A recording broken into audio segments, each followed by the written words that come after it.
हर रात ठीक 2 बजे मेरी सास के कमरे से उस पुराने टेलीफोन पर अजीब फुसफुसाहटें सुनाई देती थीं, जिसका तार तक नहीं जुड़ा था। मैंने कभी नहीं सोचा था कि एक छोटी सी जिज्ञासा 30 साल से दफन एक भयानक राज्य का दरवाजा खोल देगी। मेरा नाम विक्रम है, मेरी उम्र 30 साल है और मेरी शादी को अभी 1 साल भी पूरा नहीं हुआ है। मेरी पत्नी प्रिया उत्तर प्रदेश की रहने वाली है। उसके पिता का देहांत तब हो गया था जब वह बहुत छोटी थी, इसलिए उसे उसकी मां शांति देवी और एक बड़ी बहन ने पाला था। शांति जी पहले दिल्ली के बाहरी इलाके में एक छोटे से शहर में 2 मंजिला घर में रहती थीं। लेकिन हमारी शादी के बाद प्रिया को अपनी मां के अकेलेपन की चिंता हुई और उसने उन्हें हमारे साथ रहने के लिए बुला लिया। मैंने भी इसका विरोध नहीं किया, हालांकि मेरे दिल में थोड़ी चिंता जरूर थी। क्या दामाद और सास के बीच का टकराव टाला जा सकता है? लेकिन शांति जी अलग थीं। वह हमेशा शांत रहती थीं और बहुत नरमी से बात करती थीं। उनकी एकमात्र खुशी बरामदे में गेंदे के फूलों की देखभाल करना और पिछवाड़े में छोटी सी सब्जियों की क्यारी लगाना था। सच कहूं तो मेरी सास के साथ मेरा रिश्ता काफी अच्छा चल रहा था, लेकिन जून की एक उमस भरी गर्मी की रात को सब कुछ बदलने लगा। उस रात मैं ऑफिस के काम से देर से घर लौटा। मेरी पत्नी शायद थक गई थी और पहले ही सो चुकी थी। जल्दी से नहाने के बाद मैं बिस्तर पर लेटकर अपना फोन देखने लगा। घड़ी में रात के बजने वाले थे, लेकिन चुभती हुई गर्मी मुझे सोने नहीं दे रही थी। तभी मैंने सोचा कि नीचे रसोई में जाकर एक गिलास ठंडा पानी पी लूं। रात के 2 बजने में करीब 10 मिनट बाकी थे। घर में इतनी खामोशी थी कि घड़ी की सुइयों की टिक टिक भी सुनाई दे रही थी। तभी मुझे एक बहुत ही धीमी आवाज सुनाई दी। पहले तो मुझे लगा कि यह किसी आवारा बिल्ली की आवाज है, लेकिन कुछ सेकंड बाद मुझे एहसास हुआ कि आवाज पहली मंजिल पर गलियारे के आखिर में बने शांति जी के कमरे से आ रही थी। वह आवाज बहुत अजीब थी। यह खांसने या बिस्तर पर करवट बदलने की आवाज नहीं थी। यह किसी फुसफुसाहट जैसी लग रही थी, जिसमें किसी छोटी धातु की चीज की खनक मिली हुई थी। मैंने अपनी सांस रोक ली और कान लगाकर सुनने लगा। मेरा दिल अनजाने में ही जोर जोर से धड़कने लगा। मेरे दिमाग में तरह तरह के ख्याल आने लगे, जैसे कि क्या वह बीमार हैं या शायद कुछ गिर गया है। लेकिन वह आवाज लगातार और नियमित रूप से जारी रही और अचानक मेरे रोंगटे खड़े हो गए। ऐसा लग रहा था जैसे कोई फुसफुसा रहा हो, लेकिन मैं साफ शब्द नहीं पकड़ पा रहा था। अजीब बात यह थी कि इस घर में सिर्फ मैं, प्रिया और शांति जी ही थे। इतनी रात को वह किससे फुसफुसा रही थीं? मैंने अपनी पत्नी के शरीर को धीरे से हिलाकर उसे जगाने की कोशिश की। प्रिया, जरा उठो। मेरी पत्नी नींद में आंखें मलते हुए बुदबुदाई जब मैंने कहा, लगता है माँ जी किसी से बात कर रही हैं। प्रिया ने त्योरियां चढ़ाई। दीदी से फोन पर बात कर रही होंगी। दीदी को देर रात तक जागने की आदत है। इसके बाद प्रिया ने फिर से कंबल अपने सिर तक खींच लिया। मैं अपनी पत्नी की सोने की आदत को अच्छी तरह जानता था। एक बार सो जाने के बाद दुनिया भी इधर की उधर हो जाए तो उसे पता नहीं चलेगा। मैं कुछ मिनट और लेटा रहा, लेकिन फुसफुसाहट की आवाज बंद नहीं हुई। अब तो उसमें एक धीमी चरमराने की आवाज भी आने लगी, जैसे कोई पुराना दरवाजा या लकड़ी की कुर्सी हिलाई जा रही हो। एक बेचैनी जो जिज्ञासा और चिंता का मिश्रण थी, मेरे पूरे शरीर पर छा गई। आखिरकार मैं बिस्तर से उठ खड़ा हुआ। मेरे कदमों के साथ लकड़ी का फर्श धीरे से चरमराया। मैं सावधानी से सीढ़ियों की ओर बढ़ा। लिविंग रूम में लगी छोटी सी लाइट गलियारे को हल्की पीली रोशनी से रोशन कर रही थी। जब मैं सीढ़ियों के अंत तक पहुंचने वाला था तो मैं रुका और अपनी सांस रोक ली।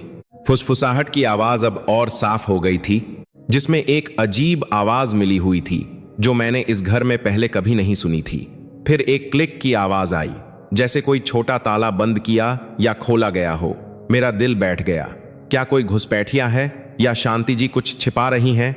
मेरे दिमाग में कई तरह की कल्पनाएं घूमने लगीं, लेकिन अगर कोई चोर है तो वह सिर्फ शांति जी के कमरे में चुपचाप क्यों रहेगा? मैं दीवार के सहारे सरकते हुए शांति जी के कमरे के दरवाजे के पास पहुंचा। दरवाजा थोड़ा खुला था और उसमें से एक पतली सी रोशनी की किरण बाहर आ रही थी। मैंने झुककर उस दरार से झांका और उसी पल मेरी सांस रुक गई। शांति जी दरवाजे की ओर पीठ करके बैठी थीं, लेकिन उनके सामने एक छोटा पुराना लकड़ी का संदूक था, जिसका ढक्कन थोड़ा खुला हुआ था। फर्श पर कुछ चमकती हुई चीजें बिखरी हुई थीं। एक नजर में वे गहने लग रहे थे, लेकिन उनका डिजाइन बहुत पुराना और अजीब था। शांति जी ने एक सोने का हार पकड़ रखा था, उनके होंठ कांप रहे थे और वे कुछ ऐसा बुदबुदा रही थीं जो मेरी समझ में नहीं आया। और उस लकड़ी के संदूक के बगल में एक पुराने मॉडल का घुमाने वाला टेलीफोन रखा था जो मैंने इस घर में पहले कभी नहीं देखा था। जिस बात ने मेरे रोंगटे खड़े कर दिए वह यह सच्चाई थी कि उस टेलीफोन का तार कहीं भी नहीं जुड़ा था। कुछ सेकंड के लिए मैं मूर्ति की तरह खड़ा रहा। मेरा दिमाग खाली हो गया। शांति जी एक बिना जुड़े टेलीफोन पर क्यों फुसफुसा रही थीं? और इतनी आधी रात को वह अजीब चीजों से भरा संदूक क्यों खोल रही थीं? ठीक उसी पल शांति जी अचानक हिलीं और उन्होंने अपना सिर उठाया, जैसे उन्हें महसूस हो गया हो कि कोई उन्हें देख रहा है। मैं चौंक गया और तुरंत हट गया। मेरा दिल जोर जोर से धड़क रहा था। मैंने खुद को शांत करने की कोशिश की और कुछ कदम पीछे हट गया, यह दिखावा करते हुए कि मैं पानी पीने के लिए रसोई में जा रहा था। जब मैं फिर से शांति जी के कमरे के पास से गुजरा तो मैंने एक नजर डाली और देखा कि दरवाजा अब कसकर बंद था। मैं डाइनिंग टेबल पर बैठ गया, लेकिन मेरे हाथ अभी भी कांप रहे थे। कई सवाल मेरे दिमाग में घूम रहे थे। वे चीजें क्या थीं? वह रात के 2 बजे क्या कर रही थीं? और वह टेलीफोन किस लिए था? मैंने एक पल के लिए सोचा कि अगली सुबह प्रिया से पूछूं, लेकिन मुझे डर था कि मेरी पत्नी मुझे ज्यादा शक्की समझेगी या अपनी मां के मामलों में दखल देने वाला मानेगी। मैं एक ऐसा व्यक्ति था जो परिवार की शांति को बहुत महत्व देता था, इसलिए कुछ समय के लिए मैंने इसे अपने तक ही रखने का फैसला किया। लेकिन उस रात के बाद से मुझे महसूस होने लगा कि इस घर में कुछ असामान्य है, एक ऐसा राज जो छिपा हुआ है। अगली सुबह मैं एक भारी मन से उठा। प्रिया मुझसे पहले ही उठकर ऑफिस के लिए तैयार होने लगी थी। रसोई से चाय की भीनी भीनी महक आ रही थी। मैं कुछ देर लेटा रहा, कल रात की घटना को याद करते हुए। मेरी पीठ पर रेंगती ठंडक की सनसनी अभी भी असली लग रही थी। जब मैं नीचे रसोई में गया तो शांति जी सब्जियां काट रही थीं। उनका चेहरा हमेशा की तरह शांत था। उन्होंने एक पतली सूती मैक्सी पहन रखी थी जिसकी आस्तीन के सिरे थोड़े घिसे हुए थे और उनके बाल गौन गांग जोड़े में बंधे थे। सब कुछ इतना सामान्य था, यहां तक कि मुझे लगा कि क्या कल रात की घटना सिर्फ मेरी कल्पना थी। लेकिन जब शांति जी सब्जियों की टोकरी मेज पर रखने के लिए मुड़ी तो हमारी नजरें मिली और उसी पल मुझे महसूस हुआ कि कुछ बदल गया है। उनकी आंखों में अब सिर्फ दोस्तानापन नहीं था, उसकी गहराई में कुछ छिपा हुआ था, जैसे कोई राज संजोए हुए हो। उठ गए विक्रम बेटा, शांति जी ने कहा, जैसे कुछ हुआ ही ना हो। आज मौसम अच्छा है, लगता है बरामदे के सारे गेंदे खिल जाएंगे। मैंने जबरदस्ती मुस्कुराया। जी माँ जी, आप रात को ठीक से सोएं? शांति जी ने सिर हिलाया और फिर मेरी तरफ देखे बिना रसोई समेटने लगीं। पूरी सुबह उस लकड़ी के संदूक और सोने के हार की छवि मेरे दिमाग से नहीं गई। मुझे तो उस संदूक के ढक्कन पर बनी नक्काशी भी साफ याद थी, 4 पंखुड़ियों वाले फूल की तरह जो एक भंवर जैसा घेरा बना रहा था। एक अजीब डिजाइन जो प्राचीन होने के साथ साथ एक भयानक एहसास भी दे रहा था। उस रात मैंने जानबूझकर लिविंग रूम में काम करने का नाटक किया, इस इरादे से कि मैं नजर रखूंगा कि क्या शांति जी कल रात की हरकत दोहराएंगी। प्रिया ऊपर ड्रामा देख रही थी और शांति जी बेंत की कुर्सी पर बैठकर किताब पढ़ रही थीं। रात के करीब 11 बजे वह उठीं और अपने कमरे में चली गईं। मैं इंतजार करता रहा, लेकिन लगभग 1 घंटा बीत गया और कोई अजीब संकेत नहीं मिला। लगता था वह सो गई हैं। मैंने एक गहरी सांस ली, यह सोचते हुए कि शायद मैं कुछ ज्यादा ही सोच रहा था। मैं लाइट बंद करके अपने कमरे में जाने ही वाला था। ठीक उसी पल मुझे एक बहुत ही धीमी आवाज सुनाई दी, वही क्लिक की आवाज जो कल रात आई थी। मेरा दिल जोर जोर से धड़कने लगा। इस बार मैं तेजी से लेकिन बिना आवाज किए आगे बढ़ा।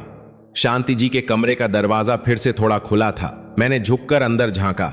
शांति जी फिर से उस लकड़ी के संदूक के सामने बैठी थीं, लेकिन आज उन्होंने उसका ढक्कन पूरी तरह नहीं खोला था, बस उसे बहुत धीरे धीरे सहला रही थीं। पीली रोशनी में शांति जी के चेहरे पर झुर्रियां साफ दिख रही थीं और उनके होंठ अभी भी कुछ बुदबुदा रहे थे। जिस बात ने मेरे रोंगटे खड़े कर दिए, एक आस दी आप परी अभी को लेकर वह उनके सामने रखा पुराने मॉडल का घुमाने वाला टेलीफोन था। इस बार शांति जी का हाथ उस टेलीफोन के रिसीवर पर था और उन्होंने उसे अपने कान से लगा रखा था। वह टेलीफोन कहीं भी नहीं जुड़ा था, लेकिन शांति जी लगातार सिर हिला रही थीं, जैसे वह किसी की बात सुन रही हों। मैंने अपनी सारी इंद्रियों को लगाकर कुछ शब्द सुनने की कोशिश की, लेकिन उनकी आवाज बहुत धीमी थी और सिर्फ अस्पष्ट रूप से सुनाई दे रही थी। हाँ, मां जानती है, बस थोड़ी देर और, चिंता मत करो। ठीक जब मैंने अपनी सांस रोकी, शांति जी ने दरवाजे की ओर मुड़कर देखा। उनकी नजरें दरवाजे की दरार को चीरती हुई सीधी मुझ पर पड़ी। मैं चौंक गया और पीछे हट गया। मेरा दिल फटने को था, लेकिन अजीब बात यह थी कि शांति जी ने कुछ कहा या किया नहीं। वह बस मुझे देखती रहीं, वह ठंडी और गहरी नजर, जैसे वह बहुत पहले से जानती थीं कि मैं वहां था। मैं जल्दी से अपने कमरे में चढ़ गया, यह दिखावा करते हुए कि कुछ हुआ ही नहीं।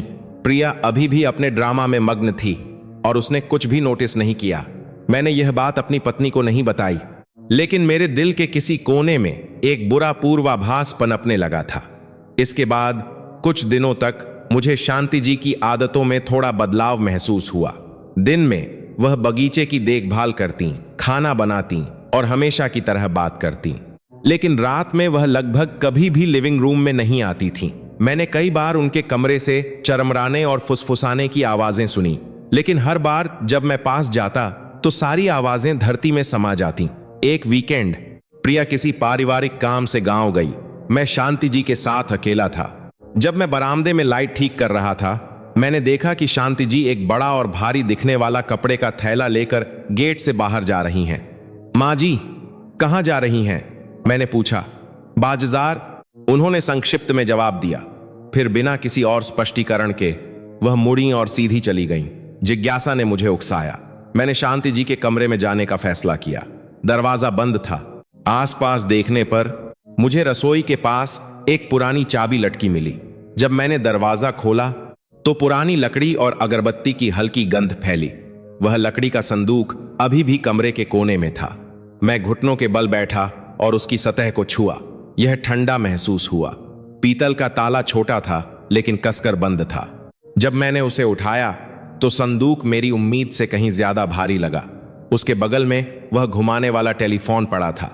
मैंने उसका रिसीवर उठाया। कोई आवाज नहीं थी, पूरी तरह सन्नाटा। जब मैं संदूक पर बनी नक्काशी को और करीब से देखने के लिए झुका तो अचानक पीछे से दरवाजा बंद होने की आवाज आई। खट। मैंने मुड़कर देखा और मेरा दिल धड़कना बंद हो गया। शांति जी दरवाजे पर खड़ी थीं। वह कपड़े का थैला अभी भी उनके हाथ में था और उनकी आंखों में अब वह गर्मजोशी नहीं थी जो आमतौर पर होती थी। तुम मेरे कमरे में क्या कर रहे हो? शांति जी की आवाज सपाट थी, लेकिन उसमें एक अप्रत्याशित शक्ति थी। मैंने थूक निगला और बड़ी मुश्किल से जवाब दिया। दरवाजा खुला था। माँ जी, मुझे लगा आप बंद करना भूल गई हैं, इसलिए मैं अंदर आ गया। शांति जी ने कुछ सेकंड तक मुझे घूर कर देखा, फिर अंदर आईं और अपना थैला रख दिया। यहाँ की चीजें ऐसी नहीं हैं जिनके बारे में तुम्हें जानने की जरूरत है। इन शब्दों ने मेरे रोंगटे खड़े कर दिए। मैं पूछना चाहता था क्यों, लेकिन मेरा गला सूख गया था और कोई आवाज नहीं निकली। शांति जी उस संदूक के पास गईं, उसकी सतह को धीरे से सहलाया, फिर मेरी ओर मुड़कर देखा। विक्रम, इस दुनिया में कुछ चीजें ऐसी होती हैं जिनके बारे में तुम जितना ज्यादा जानोगे, वे तुम्हारे और तुम्हारे आसपास के लोगों के लिए उतनी ही खतरनाक होती जाएंगी।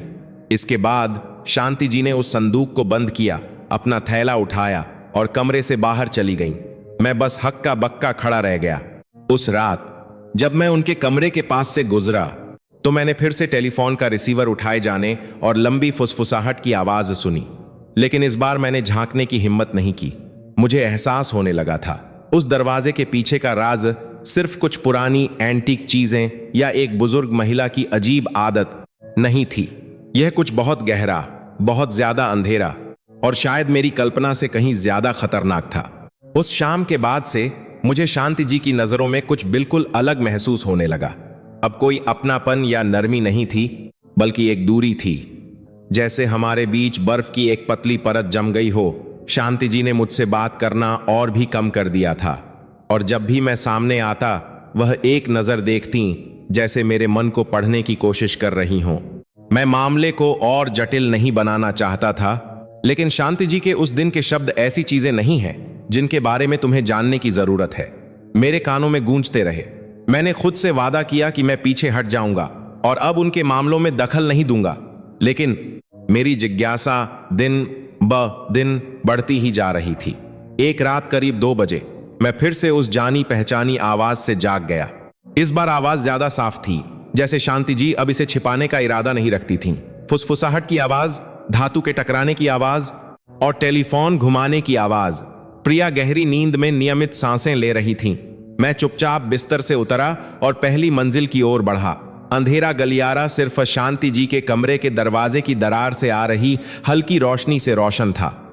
मैंने अपना कान दरवाजे से लगाया और छिपकर सुनने लगा। हाँ, मां को याद है, कल काफी होगा। शांति जी की आवाज कांप रही थी, लेकिन उसमें एक अवर्णनीय भावना थी, उम्मीद और डर का मिश्रण। एक पल के ठहराव के बाद शांति जी ने आगे कहा, नाराज मत होना, मां अपना वादा जरूर निभाएगी। मैं अपनी जिज्ञासा को रोक नहीं पाया। मैंने झांकने के लिए दरवाजा थोड़ा और खोला। शांति जी अभी भी लकड़ी के संदूक के सामने बैठी थीं।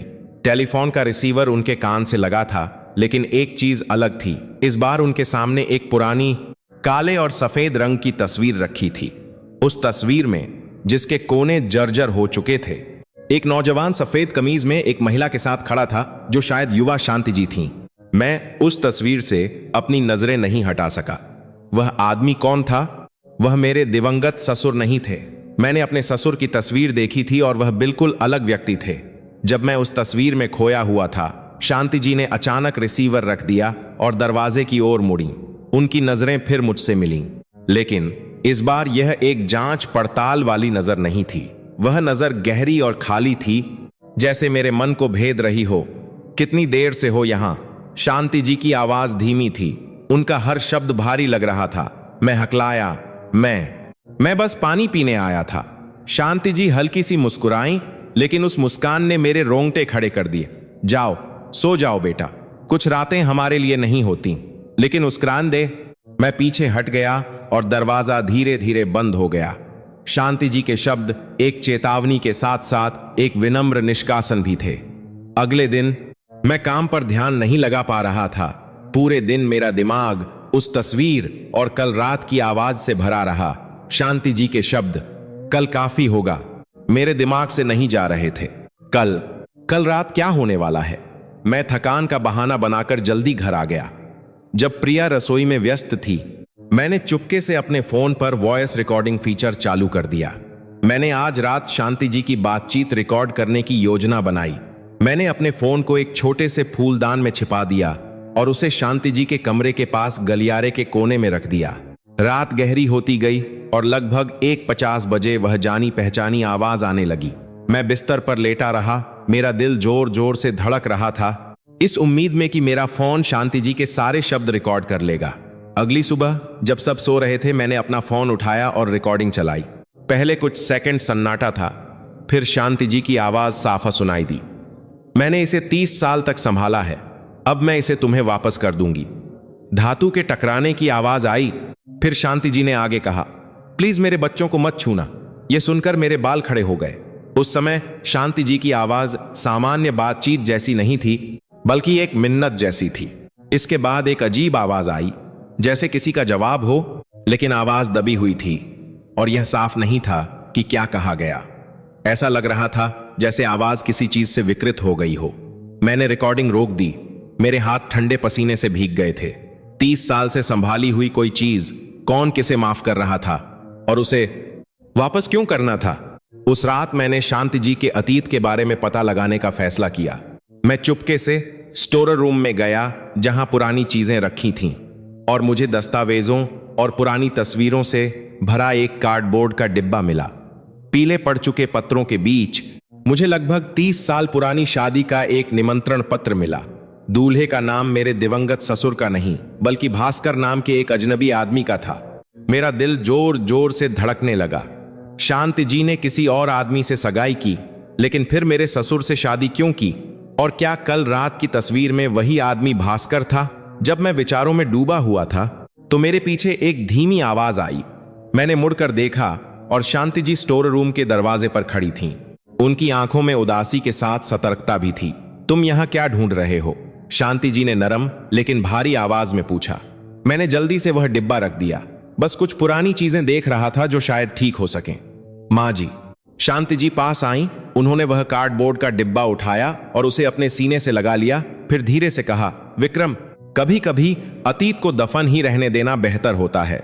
हर पुरानी चीज को फिर से खोदने की जरूरत नहीं होती। मैं चुप रहा। लेकिन मन ही मन मैंने फैसला कर लिया था, मैं यहां नहीं रुकूंगा। मुझे एक बुरा पूर्वाभास था कि शांति जी का छिपाया हुआ राज्य जल्द ही हम सबको प्रभावित करने वाला था। उस रिकॉर्डिंग को सुनने के बाद मुझे यकीन हो गया था कि शांति जी एक बहुत बड़ा राज छिपा रही हैं। वह राज एक ऐसे आदमी से जुड़ा था जो 30 साल पहले उनकी जिंदगी से गायब हो गया था, लेकिन अभी भी उन्हें एक बिना तार वाले टेलीफोन के जरिए डरा रहा था। मेरी भावना अब सिर्फ जिज्ञासा नहीं थी, यह एक अदृश्य दबाव था, सच्चाई को उजागर करने की एक जिम्मेदारी। मुझे पूर्वाभास था कि यह राज्य हमारे परिवार की सुरक्षा के लिए खतरा बन था। एक सकता है 3 दिन बीत गए, लेकिन शांति जी सामान्य रूप से काम करती रहीं। दिन में बगीचे की देखभाल करना, खाना बनाना और प्रिया से बातें करना। लेकिन मैंने देखा कि शांति जी रात आते ही अक्सर घड़ी की ओर देखती थीं, जैसे किसी तय समय का इंतजार कर रही हों। खासकर आधी रात के करीब वह अपने कमरे में चली जाती, दरवाजा बंद कर लेती और सुबह तक बाहर नहीं निकलती थीं। चौथे दिन प्रिया को ऑफिस में ओवर टाइम करना पड़ा। मैं शांति जी के साथ अकेला था। रात के करीब 9 बजे शांति जी ने कहा, मैं पड़ोस में सूसी जी के घर जा रही हूं फूल के बीज लेने, तुम खाना खा लेना। मैंने सिर हिलाया, लेकिन मन ही मन मैंने इस बार उनका पीछा करने का फैसला किया। मैंने शांति जी के घर से निकलने का इंतजार किया, फिर दूर से एक पगडंडी पर उनका पीछा किया। अर्धचंद्र की पीली रोशनी सड़क पर बिखरी हुई थी। शांति जी अपने कपड़े के थैले को लेकर काफी तेजी से चल रही थीं, लेकिन पड़ोस के घर की ओर जाने के बजाय वह गांव के छोर पर एक पुराने सार्वजनिक टेलीफोन बूथ की ओर सीधी चली गईं, जो सालों से इस्तेमाल नहीं हो रहा था। शांति जी उस टेलीफोन बूथ के सामने रुकीं, जो जंग खा चुका था और जिसका तार भी टूट चुका था। मैं एक पेड़ के पीछे छिप गया और देखने लगा। शांति जी ने अपना थैला नीचे रखा और फिर वह पुराने मॉडल का घुमाने वाला टेलीफोन निकाला जो मैंने उनके कमरे में देखा था। फिर उन्होंने टेलीफोन के तार का एक सिरा बूथ के किनारे एक छोटी सी दरार में लगा दिया। उनकी हरकतें धीमी लेकिन बहुत कुशल थीं। मैं अपनी जगह पर जम गया तो वह टेलीफोन किसी चीज से जुड़ सकता था, बस इस तरह से जिसे मैं नहीं समझता था। शांति जी ने टेलीफोन का रिसीवर अपने कान से लगाया और धीरे से फुसफुसाई। इस बार मैं कुछ शब्द साफ साफ सुन सका, सब तैयार है, कल रात उसी जगह पर। शांति जी ने एक पल सुना, फिर सिर हिलाया और अपना टेलीफोन समेट लिया। जाने से पहले वह वहां कुछ देर बैठी रहीं, एक खोई हुई नजर से अंधेरे को देखती रहीं। मुझे नहीं पता कि वह क्या सोच रही थीं, लेकिन उनकी आंखों में डर और एक अपरिहार्य भाग्य के बीच का संघर्ष साफ दिख रहा था। मैंने शांति जी के जाने का इंतजार किया और फिर उस टेलीफोन बूथ के पास गया। तार शांति जी ने निकालकर थैले में रख लिया था। मैंने बूथ के किनारे की उस दरार को छुआ, वह ठंडी और नम महसूस हुई। घर वापस आकर मैंने अनजान बनने का नाटक किया। पूरी रात मैं सो नहीं सका। कल रात उसी जगह पर इस वाक्य का मतलब सोचता रहा। कल रात शांति जी किससे मिलने वाली थीं और सब तैयार है का क्या मतलब था।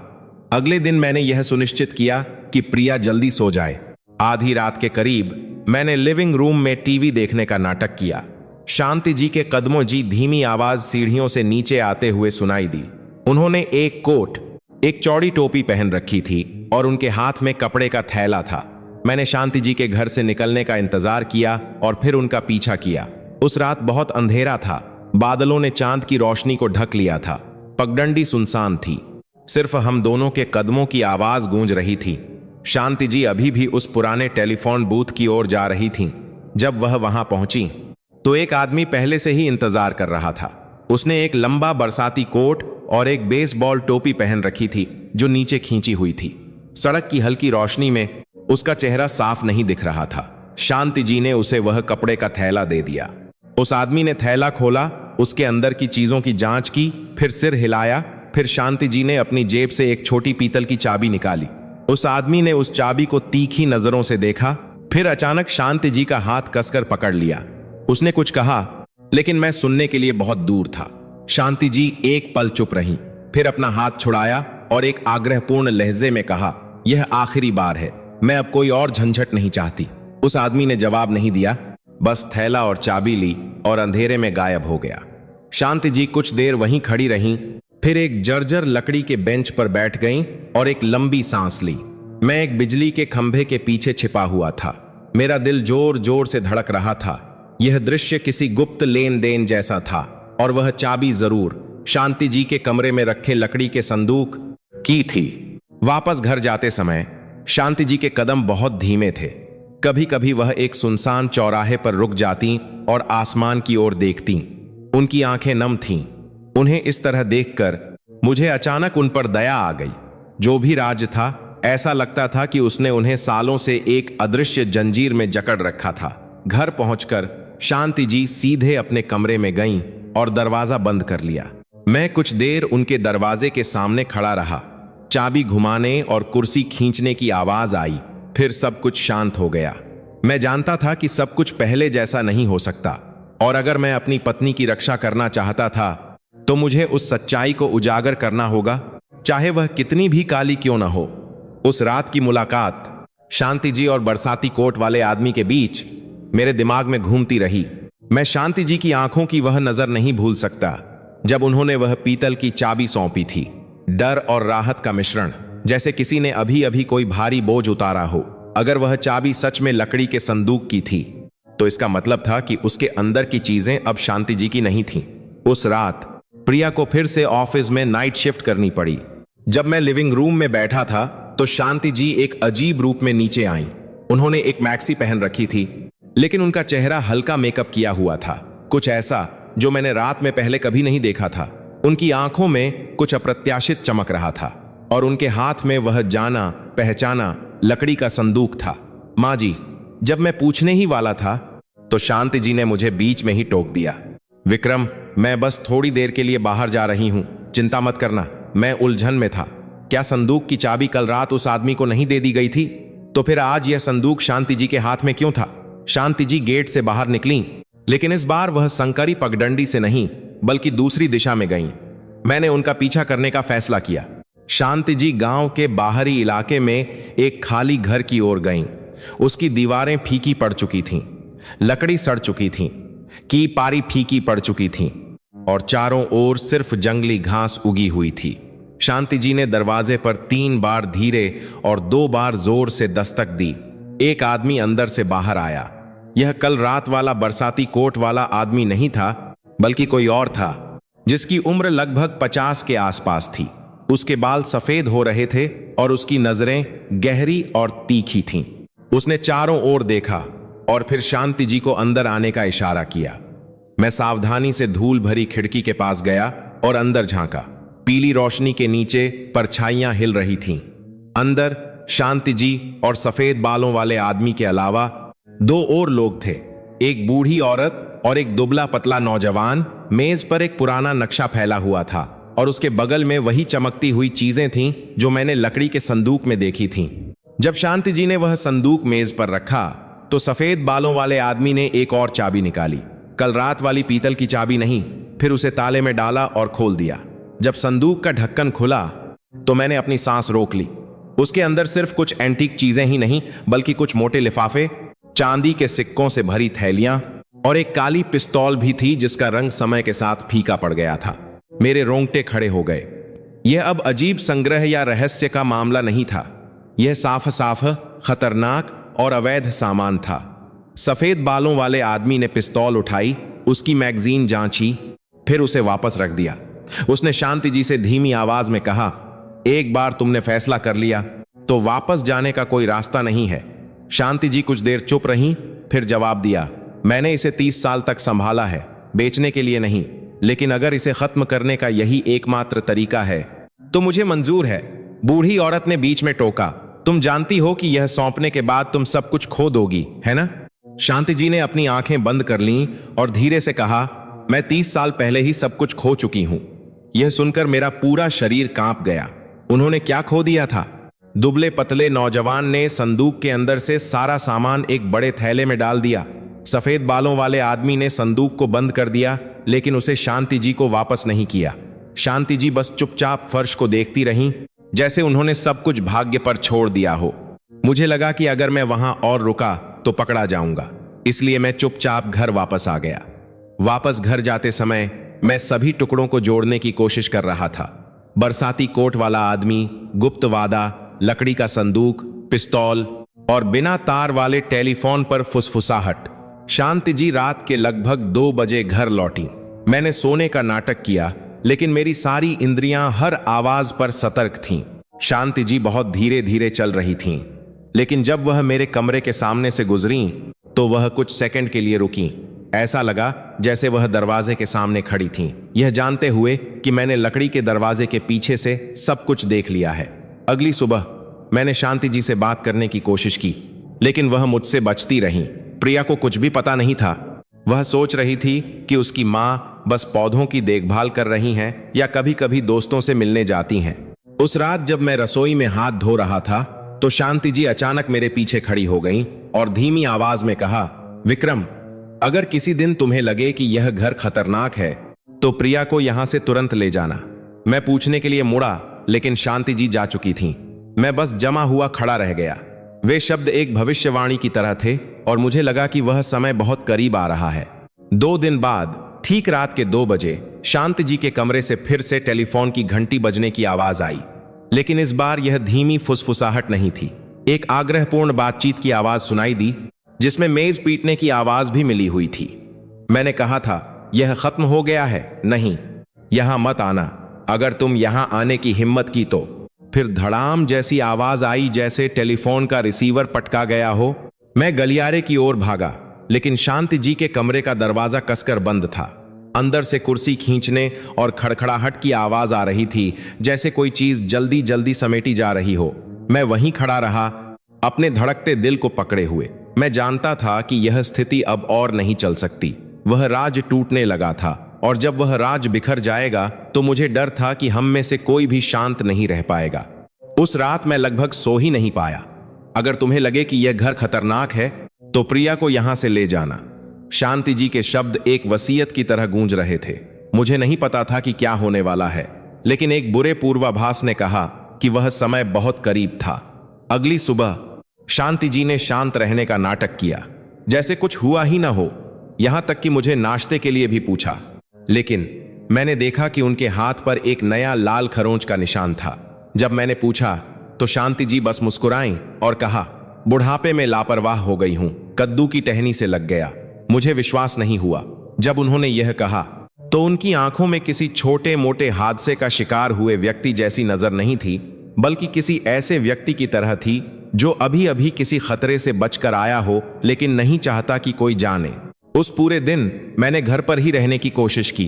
प्रिया अपने काम में व्यस्त थी और उसने कुछ भी नोटिस नहीं किया। मैं शांति जी पर नजर रखते हुए उनसे सीधे बात करने का मौका ढूंढ रहा था, लेकिन वह मुझसे बचती रहीं, बस बगीचे या रसोई में काम करती रहीं। रात गहरी होती गई और मैंने खुद को जागते रहने के लिए मजबूर किया। आधी रात के करीब घर की खामोशी में मैंने पिछवाड़े से एक बहुत ही धीमी आवाज सुनी। पहले तो मुझे लगा कि बिल्ली है, लेकिन फिर मुझे एहसास हुआ कि यह सावधानी पूर्वक लेकिन नियमित कदमों की आवाज थी। मैंने लिविंग रूम की खिड़की का पर्दा थोड़ा सा हटाया। धुंधले अंधेरे में एक आदमी बाड़ से सटकर खड़ा था। शांति जी के कमरे की खिड़की की ओर देख रहा था। उसने एक हुडी पहन रखी थी जो नीचे खींची हुई थी, और उसके हाथ कोट की जेब में थे। मेरी पीठ पर एक ठंडी लहर दौड़ गई। अचानक उस आदमी ने अपना सिर उठाया। चांद की रोशनी में चमकती उसकी आंखें अंधेरे में चमकीं। वह तुरंत पीछे हटा और पेड़ों की छाया में गायब हो गया। मैं आंगन की ओर भागा, लेकिन वहां कोई नहीं था, बस गीली मिट्टी की गंध और नम जमीन पर कुछ पैरों के निशान थे। जब मैं अंदर वापस आया तो शांति जी के कमरे की लाइट बंद थी, लेकिन मैं जानता था कि वह सो नहीं रही थीं। जब मैं उनके दरवाजे के सामने खड़ा था और दस्तक देने ही वाला था तो अंदर से एक धीमी लेकिन साफ आवाज आई। मैंने कहा था, मैं दे दूंगी, लेकिन मेरे बच्चों को मत छूना। मैं रुक गया। मुझे नहीं पता था कि वह किससे बात कर रही थीं, लेकिन मुझे यकीन था कि यह उस पुराने टेलीफोन के जरिए था, और मैं दे दूंगी से उनका मतलब जरूर लकड़ी के संदूक के अंदर की चीजों से था। अगली सुबह मैं कल रात के पैरों के निशानों की जांच करने के लिए आंगन में गया। निशान साफ थे, आकार में लगभग 42, और एक एड्डी घिसी हुई थी। मैंने उसकी तस्वीर खींची, लेकिन इससे पहले कि मैं कुछ और सोच पाता, प्रिया ने मुझे आवाज दी, विक्रम, माँ जी लगता है सुबह सुबह ही कहीं चली गईं, मुझे कुछ बताया भी नहीं। यह सुनकर चिंता ने मुझे घेर लिया। मुझे संदेह हुआ कि शांति जी उस पुराने टेलीफोन बूथ या गांव के बाहरी इलाके के खाली घर में गई हैं। मैं तुरंत अपनी मोटर बाइक लेकर कल वाले रास्ते पर निकल गया। मेरा अनुमान सही था, शांति जी उस खाली घर के सामने थीं, लेकिन इस बार दरवाजा बंद नहीं था। मैंने दीवार की एक दरार से झांका। अंदर 3 आदमी थे। उनमें से एक बरसाती कोट वाला आदमी था जिसे मैंने पहले देखा था। वह चिल्ला रहा था, तुम्हें क्या लगता है यह सब सिर्फ ये देने से खत्म हो जाएगा? हमें सब कुछ चाहिए। शांति जी की आवाज शांत रही, लेकिन मैंने देखा कि उनकी मुट्ठियां कसकर बंधी हुई थीं। मैंने अपना वादा निभाया है, बाकी बहुत पहले ही खो चुका है। बरसाती कोट वाले आदमी ने उपहास किया। शांति जी के पास आकर अपनी आवाज धीमी कर ली, लेकिन मैं उसे साफ साफ सुन सकता हूं। अगर तुम उसे नहीं ढूंढ सकती तो हमें दोष मत देना। तुम्हारी बेटी भी बहुत खूबसूरत है। मेरा खून खौल उठा और मैं लगभग अंदर कूदने ही वाला था, लेकिन मैंने खुद को रोक लिया। अगर मैं अभी सामने आया तो मैं और शांति जी दोनों खतरे में पड़ सकते थे। दूसरे आदमी ने बीच में टोका, हम तुम्हें 3 दिन का समय देते हैं। अगर तब तक तुमने उसे नहीं ढूंढा तो। उसने अपने हाथ से गला काटने का इशारा किया। शांति जी का शरीर थोड़ा तनाव में आ गया, लेकिन वह दृढ़ बनी रही, मुड़ी और बाहर निकल गईं। जब वह मेरे पास से गुजरी तो शांति जी की नजर एक पल के लिए मुझ पर पड़ी। मुझे एहसास हुआ कि वह जानती थीं कि मैं यहां हूं। वापस घर जाते समय शांति जी ने कुछ नहीं कहा। घर पहुंचकर वह सीधे अपने कमरे में गईं और दरवाजा बंद कर लिया। मैं बाहर खड़ा रहा, इस दुविधा में कि मुझे यह बात प्रिया को बतानी चाहिए या चुप रहना चाहिए। आखिरकार मैंने चुप रहने का फैसला किया। अगर प्रिया को पता चलता तो वह डर जाती और सब कुछ नियंत्रण से बाहर हो सकता था। उस शाम जब शांति जी बाजार गईं, तो मैं चुपके से उनके कमरे में गया। लकड़ी का संदूक अपनी जगह पर नहीं था, बस एक खाली दराज थी। आसपास देखने पर मुझे बिस्तर के नीचे एक छोटा लोहे का डिब्बा मिला जो कसकर बंद था। कोई चाबी नहीं थी, इसीलिए मैं उसे खोल नहीं सका। जब मैं उस डिब्बे को निकालने के लिए झुका तो दरवाजे की ओर से एक बहुत ही धीमी आवाज आई। मैंने अपना सिर उठाया और देखा कि शांति जी सीधे मुझे देख रही हैं। तुम मेरे कमरे में क्या ढूंढने की कोशिश कर रहे हो? उनकी आवाज ऊंची नहीं थी, लेकिन बर्फ की तरह ठंडी थी। मैंने थूक निगला। मैं बस यह जानना चाहता था कि क्या हो रहा है, ताकि मैं आपकी मदद कर सकूं। शांति जी ने मुझे देर तक देखा, फिर एक गहरी सांस ली। विक्रम, अगर तुम सच में मेरी मदद करना चाहते हो तो प्रिया को उन सब चीजों से दूर रखो जो तुमने देखी हैं। अब और मत पूछना। तुम जितना ज्यादा जानोगे, तुम उतने ही गहरे खतरे में पड़ोगे। इसके बाद शांति जी ने वह लोहे का डिब्बा उठाया, उसे अपने सीने से लगा लिया और कमरे से बाहर चली गईं। मैं अपनी जगह पर जम गया। मेरे और सच्चाई के बीच बस एक पतली दीवार थी, लेकिन मुझे एहसास हुआ कि उस दीवार को तोड़ने की कोशिश करना अपने आप में बहुत खतरनाक था। उस रात मैंने फिर से आंगन में कदमों की आवाज सुनी। इस बार एक व्यक्ति नहीं, कम से कम 2 लोग थे। धीमी आवाज में फुसफुसा रहे थे। पर्दे की दरार से मैंने बरसाती कोट वाले आदमी और एक अन्य व्यक्ति को शांति जी के कमरे की खिड़की के नीचे सटकर खड़े देखा। कुछ ही देर बाद दोनों अंधेरे में गायब हो गए। मैं इस डर से भर गया था कि वे कभी भी वापस आ सकते हैं। यह सुनने के बाद कि उन्होंने शांति जी को 3 दिन का समय दिया है, मैं अपने दिन ऐसे बिता रहा था जैसे बर्फ की पतली परत पर चल रहा हूं। आंगन में एक छोटी सी आवाज, गली में गुजरती एक परछाई, सब मुझे चौंका देती थी। मैं जानता था कि अगर 3 दिन बाद शांति जी वह नहीं दे सकीं जो वे चाहते थे, तो इस घर पर एक आपदा आएगी और उसका पहला शिकार प्रिया हो सकती है। पहला दिन शांति से बीता। शांति जी लगभग अपने कमरे से बाहर नहीं निकलीं। अंदर से बस कभी कभी धीमे कदमों, कुर्सी खींचने और दराज खंगालने की आवाज आती थी। शांति जी ने लगभग कुछ नहीं खाया। उनकी आंखें धंस गई थीं, लेकिन थकान के कोई संकेत नहीं थे। प्रिया को अभी भी कुछ पता नहीं था और वह हमेशा की तरह खुश मिजाज थी। उस रात प्रिया के सो जाने के बाद मैंने शांति जी के कमरे का दरवाजा खटखटाने का फैसला किया। उन्होंने थके हुए चेहरे के साथ दरवाजा खोला, लेकिन हैरान नहीं लगीं। विक्रम, तुम क्या पूछना चाहते हो? उनकी आवाज कर्कश थी। मैंने हिम्मत जुटाई। माँ जी, वे असल में क्या चाहते हैं? उस संदूक के अंदर क्या था? आप उनसे इतना क्यों डरती हैं? शांति जी एक कुर्सी पर बैठ गईं और देर तक चुप रहीं। फिर एक ऐसी आवाज में कहा जैसे वह अतीत में लौट गई हों। 30 साल पहले, प्रिया के पिता से शादी करने से पहले, मेरी सगाई किसी और आदमी से हुई थी। वह जैसा दिखता था वैसा नहीं था। मेरे पीछे वह एंटीक चीजों और हथियारों की तस्करी करने वाले एक संगठन में शामिल था। जब मुझे पता चला तब तक बहुत देर हो चुकी थी। एक बार एक सौदा विफल हो गया और कई लोग मारे गए। मैंने कुछ सामान सबूत के तौर पर छिपा लिया और उसे पुलिस को सौंपने का इरादा किया। शांति जी ने बोलना बंद कर दिया और दूर देखने लगी, लेकिन जिन लोगों पर मुझे सबसे ज्यादा भरोसा था वे गायब हो गए। मेरे पास शब्द नहीं थे। शांति जी ने आगे कहा, वे मुझे 30 साल तक ढूंढते रहे। मैं भागती रही, घर बदलती रही, सारे संपर्क तोड़ दिए, लेकिन आखिरकार उन्होंने मुझे ढूंढ ही लिया। वे जो चाहते हैं वह बाकी का सामान है, वह सामान जो उस संदूक के अंदर था। लेकिन क्या आपने कुछ हिस्सा उन्हें सौंप नहीं दिया था? मैंने पूछा। शांति जी ने सिर हिलाया। वह तो बस एक छोटा सा हिस्सा था। ज्यादातर मैंने एक ऐसी जगह छिपाया है जहां कोई सोच भी नहीं सकता, और मैं उसे उन्हें सौंपने का इरादा नहीं रखती। मैंने अपनी मुट्ठी भींच ली। अगर नहीं सौंपा तो वे चुप नहीं बैठेंगे। आपकी क्या योजना है? शांति जी ने मुझे एक दृढ़ नजर से देखा। मेरी जिंदगी काफी लंबी हो चुकी है विक्रम, लेकिन तुम और प्रिया अभी जवान हो। अगर किसी को इसकी कीमत चुकानी पड़े ताकि वे तुम लोगों से दूर रहें, तो वह व्यक्ति मैं होऊंगी। यह सुनकर मेरा गला भर आया। मैंने उन्हें पुलिस को रिपोर्ट करने का सुझाव दिया, लेकिन शांति जी ने तुरंत सिर हिला दिया। कोई फायदा नहीं, वे किसी को भी कार्रवाई करने का मौका नहीं देंगे। दूसरा दिन आसमान में बादल छाए थे और दिन भर बारिश होती रही।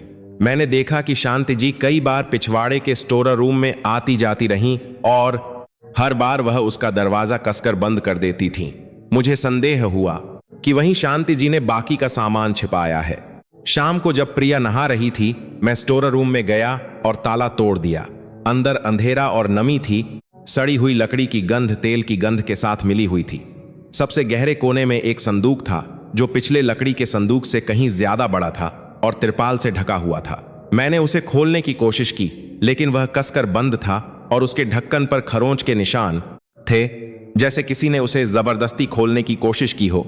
इससे पहले कि मैं कोई तरीका ढूंढ पाता, पीछे का दरवाजा खुलने की आवाज आई और मैंने जल्दी से उसे फिर से तिरपाल से ढक दिया। मैंने मुड़कर देखा और शांति जी हाथ में टॉर्च लिए दरवाजे पर खड़ी थीं। उसकी रोशनी सीधी मेरे चेहरे पर पड़ रही थी। तुम यहां क्या कर रहे हो? उनकी आवाज बर्फ की तरह ठंडी थी।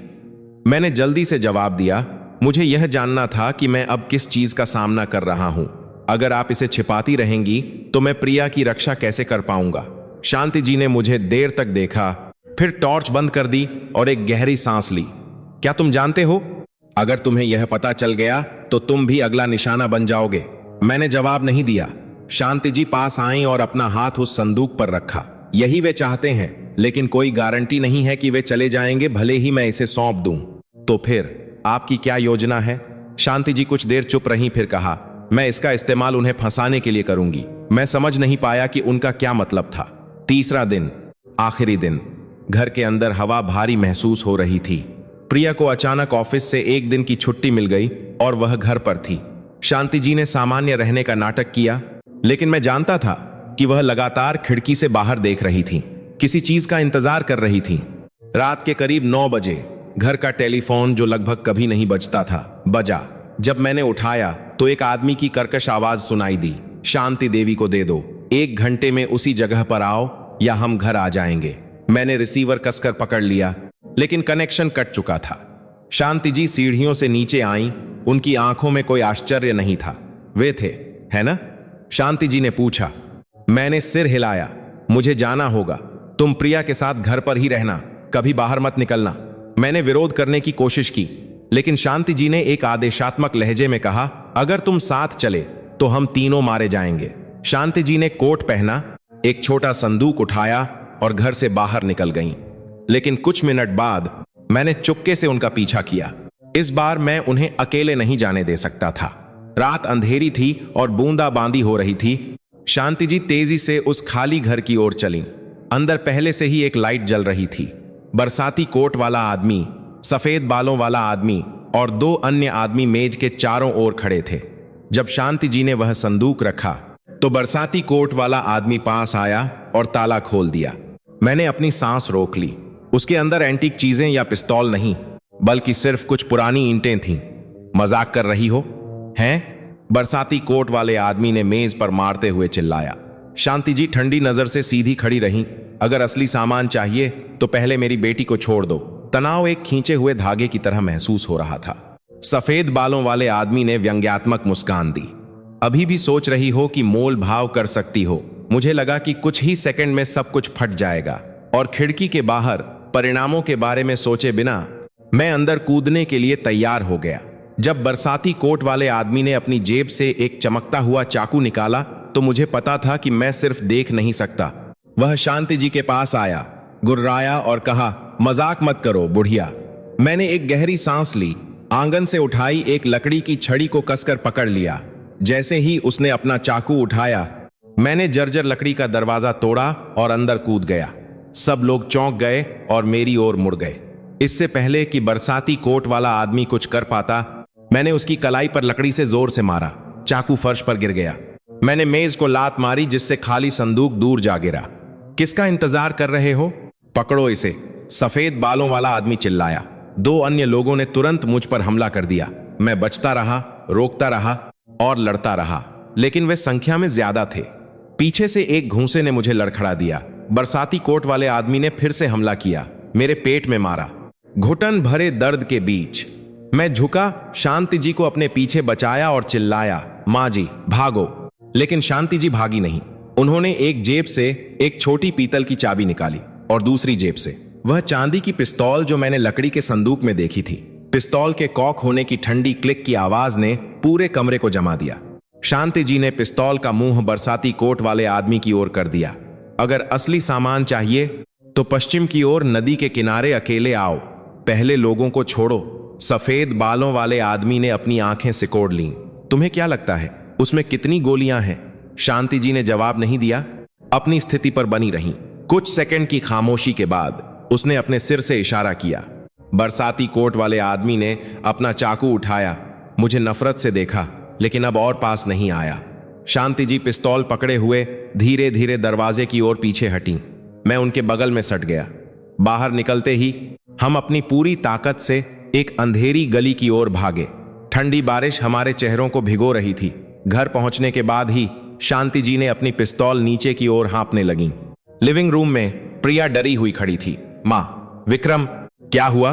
शांति जी ने मुझे एक बार देखा, फिर प्रिया से सिर हिलाया। कुछ नहीं, बस एक काम था जो माँ को खत्म करना था, लेकिन मैं जानता था कि सब कुछ सीमा पार कर चुका था। मैंने शांति जी को रसोई में खींचा और एक आग्रहपूर्ण लहजे में कहा, क्या आप सच में नदी के किनारे अकेले जाएंगी?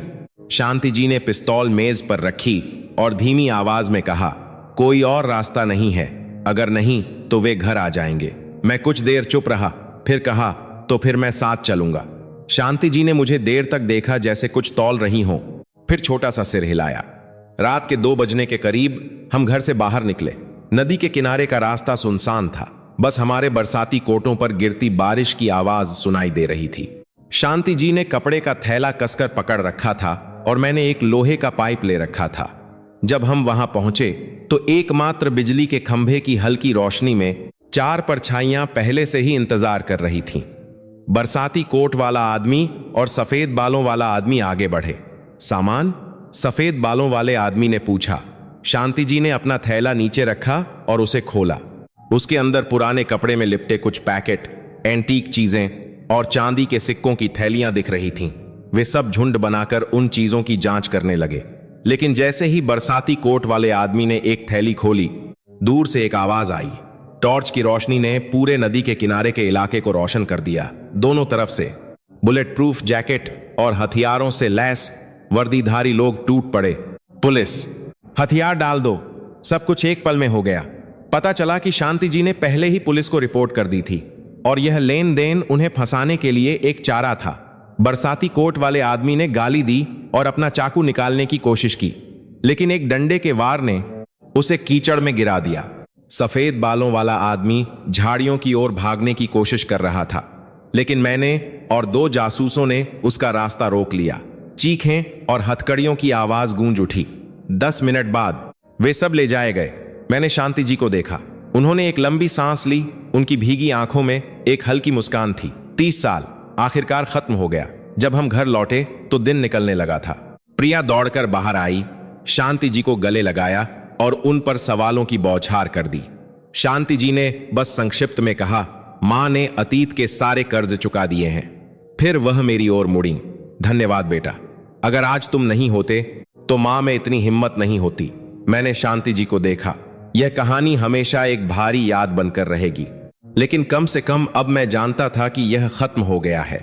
हालांकि मेरे दिल में अभी भी एक सवाल था, बिस्तर के नीचे का वह लोहे का डिब्बा, वह डिब्बा जो शांति जी ने मुझे कभी नहीं दिखाया था। असल में उसके अंदर क्या था, और क्या यह सच में खत्म हो गया था? नदी के किनारे उस रात के बाद घर का माहौल काफी हल्का महसूस हो रहा था। प्रिया बहुत खुश थी क्योंकि उसे लगा कि सब कुछ खत्म हो गया है, और शांति जी सामान्य रूप से काम कर रही थीं। लेकिन मैं शांत नहीं हो सकता था। मेरे दिमाग में हमेशा बिस्तर के नीचे का वह लोहे का डिब्बा घूमता रहता था, वह डिब्बा जो मेरे सामने कभी नहीं खुला था। एक हफ्ता बीत गया। पुलिस कई बार बयान लेने आई। शांति जी ने 30 साल पहले की घटना, एंटीक चीजों, पैसे और पिस्तौल के बारे में बहुत विस्तृत गवाही दी, लेकिन एक बार भी उस लोहे के डिब्बे का जिक्र नहीं किया। मैंने जानबूझकर उन्हें छेड़ा। माँ जी, पुलिस ने सारी एंटीक चीजें ले ली हैं, है ना? शांति जी बस मुस्कुराईं। जो कुछ भी उस केस से जुड़ा था वे सब ले गए। उस जवाब ने मेरे संदेह को और भी मजबूत कर दिया। वह लोहे का डिब्बा सीधे तौर पर केस से जुड़ा नहीं था, लेकिन यह साफ था कि यह शांति जी के लिए एक महत्वपूर्ण चीज थी। एक रात प्रिया के सो जाने के बाद मैंने कार्रवाई करने का फैसला किया। मैंने रात के 1 बजे तक इंतजार किया। जब घर शांत हो गया, फिर चुपके से पहली मंजिल पर गया। शांति जी के कमरे का दरवाजा थोड़ा खुला था और उसमें से हल्की रोशनी आ रही थी। मैंने अपनी सांस रोकी और झांका। शांति जी नियमित सांसें लेती हुई गहरी नींद में सो रही थीं। मैं अंदर गया, घुटनों के बल बैठा और सावधानी से उस लोहे के डिब्बे को बाहर निकाला। यह मेरी उम्मीद से ज्यादा भारी था और उसका ताला छोटा लेकिन मजबूत था। मैंने एक मिनी लॉक पिकिंग टूल निकाला जो मैंने तैयार रखा था। उसे चाबी के छेद में डाला और बहुत धीरे धीरे घुमाया। कुछ मिनट बाद एक क्लिक की आवाज आई। मैंने डिब्बे का ढक्कन खोला। हल्की रोशनी ने उसके अंदर की चीजों को रोशन किया और मैं अपनी जगह पर जम गया। कोई खजाना या दस्तावेज नहीं। उस डिब्बे के अंदर सिर्फ लाल रिबन से करीने से बंधे हुए पुराने पत्रों का एक ढेर था। नाम, कागज की गंध लैवेंडर की हल्की खुशबू के साथ मिली हुई थी। उसके नीचे चमड़े के कवर वाली एक नोटबुक और एक काले और सफेद रंग की तस्वीर थी। मैंने वह तस्वीर उठाई। युवा शांति जी एक लंबे, गर्मजोशी भरी मुस्कान वाले नौजवान के साथ खड़ी थीं। यह आदमी प्रिया का पिता नहीं था, न ही तस्करी सिंडिकेट का कोई सदस्य था। जिज्ञासावश मैंने वह नोटबुक खोली।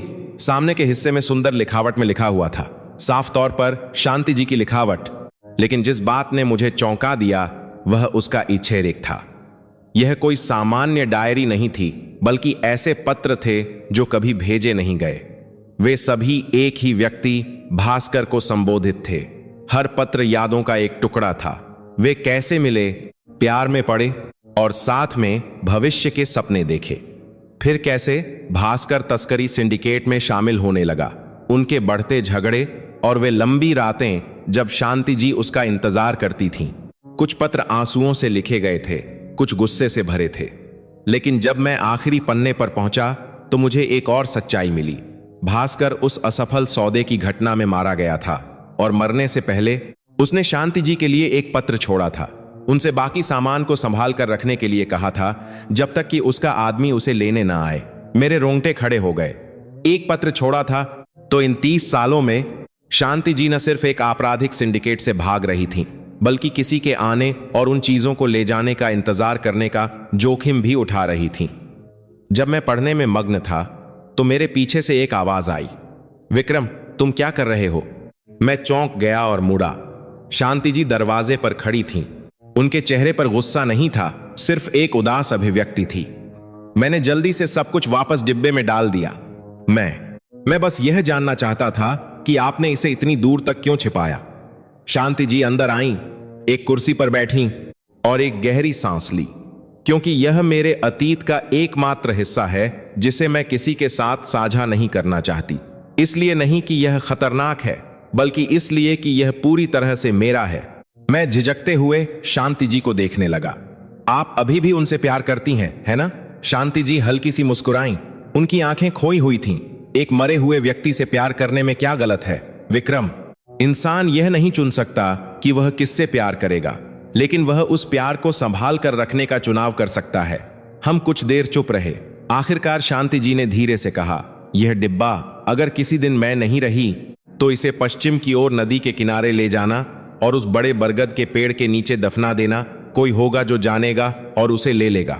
मैं पूछना चाहता था कि वह व्यक्ति कौन है, लेकिन शांति जी ने सिर हिला दिया। तुम जितना कम जानोगे तुम उतने ही सुरक्षित रहोगे। 2 दिन बाद जब मैं काम से घर लौटा तो प्रिया ने कहा, माँ आज पड़ोस में सूसी जी के घर रुकेंगी, कल वापस आएंगी। मुझे कुछ अजीब लगा। अंधेरा हो चुका था, इतनी दूर क्यों जाना? एक बुरे पूर्वाभास ने मुझे अपनी मोटर बाइक लेने और उनका पीछा करने पर मजबूर किया। लेकिन शांति जी पड़ोस के घर नहीं गईं, बल्कि पश्चिम की ओर नदी के किनारे की ओर गईं। मैंने इंजन बंद कर दिया और चुपके से उनका पीछा किया। बरगद के पेड़ के नीचे सफेद कमीज में एक अधेड़ उम्र का आदमी पहले से ही इंतजार कर रहा था।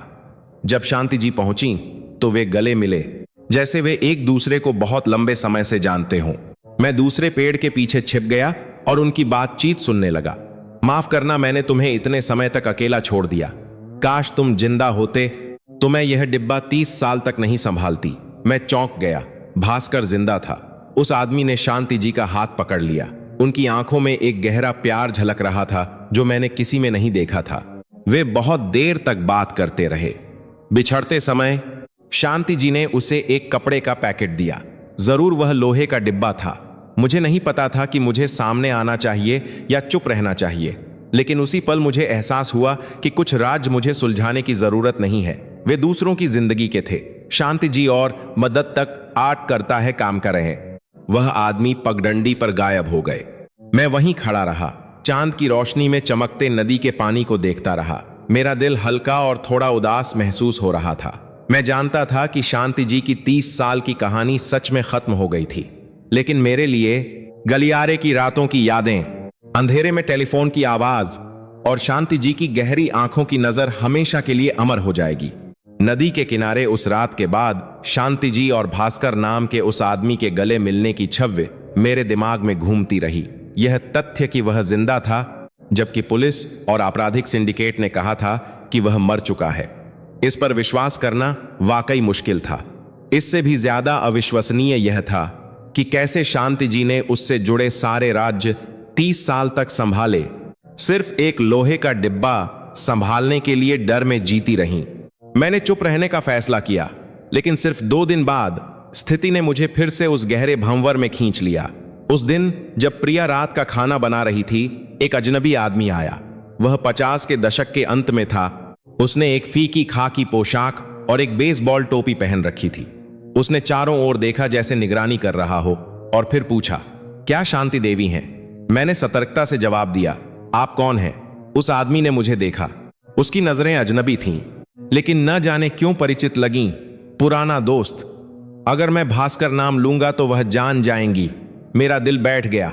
इससे पहले कि मैं कुछ जवाब दे पाता, शांति जी घर के अंदर से बाहर आईं। उस आदमी को देखकर शांति जी एक पल के लिए चुप हो गईं, लेकिन फिर शांत हो गईं। क्या काम है यहां? शांति जी की आवाज अब नदी के किनारे वाली रात की तरह नरम नहीं थी, स्टील की तरह ठंडी थी। भास्कर हल्की सी मुस्कुराया। उस समय कुछ कहना रह गया था। एक आखिरी चीज है जिसमें तुम्हारी मदद चाहिए। शांति जी ने त्योरियां चढ़ाई। वह डिब्बा मैंने दे दिया है, हमारा हिसाब खत्म हो गया है। भास्कर पास आया और अपनी आवाज धीमी कर ली, लेकिन मैं उसे साफ साफ सुन सकता था। वह डिब्बा तो बस एक हिस्सा था, बाकी अभी भी तुम्हारे पास है। मैंने देखा कि शांति जी के हाथ हल्के से कांप रहे थे। शांति जी ने अपनी आवाज शांत करने की कोशिश की। मेरे पास अब कुछ भी नहीं है।